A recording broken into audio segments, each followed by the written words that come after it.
withdrawing forces Yeah. in Syria. Why are you siding with an authoritarian leader and not our Kurdish allies? Well, I'm not siding with anybody. We've been in Syria for many years. You know, Syria was supposed to be a short-term hit, just a very short-term hit, and we were supposed to be in and out. That was many, many years ago, and we only have 50 people in that area. That's a small sector, and I don't want those 50 people hurt or killed or anything. I don't want anything bad to happen to our people, and I told that to President Erdogan. I said, don't hurt any of our people get hurt. Big trouble. Now, a couple of things. I think there's a lot of pressure on Turkey.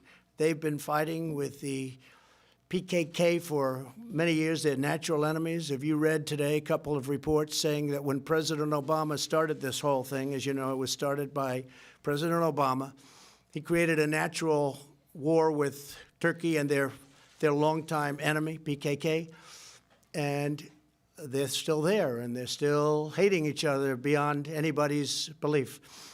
But I have told Turkey that if they do anything outside of what we would think is humane, to use the word a second time, we talk about Hong Kong, we talk about this, they could suffer the wrath of an extremely decimated economy. And I've done it once. I did it with Pastor Brunson. You remember the Pastor Brunson?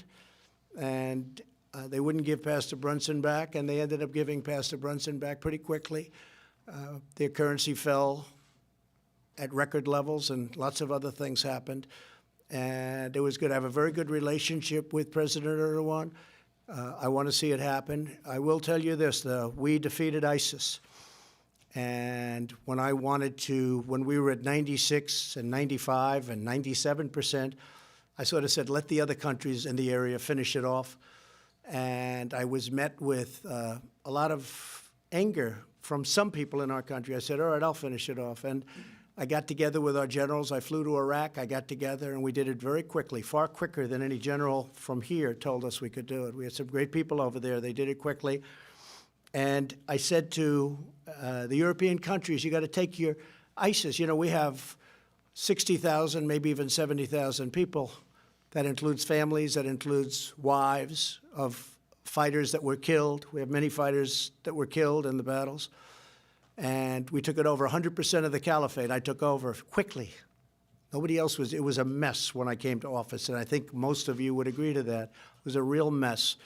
I took it over, but then I said, what are we going to do with these 60 to 70,000 people that are being held and being guarded, and we can't release them, and many fighters also?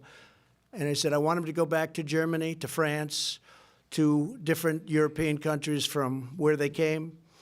And I said to the European countries, I said to all of them, take the people back. And they said, no, no, no, we don't want to do it. We don't want them back. I said, well, they came from Germany or they came from France. Take them back. And they're so used to the United States being a sucker, being a fool. We're talking about billions and billions of dollars. You're talking about life. You're talking about so many things, so many elements, and elements of complexity, because they're going to walk back into Germany. They're going to go back into these countries from where they came. So I said, take them back. And they said, no. And then I said, again, I'm going to give you another 30 days. Take them back. And they kept saying no. Maybe they won't be saying no now. I don't know. So I told President Erdogan, it's going to be your responsibility. Now, really, who's responsible? It's really Russia, it's Turkey, it's Iran, it's Iraq, and it's Syria, and anybody else in the neighborhood. Okay, we call it the neighborhood. It's not a friendly neighborhood. But these countries should do it.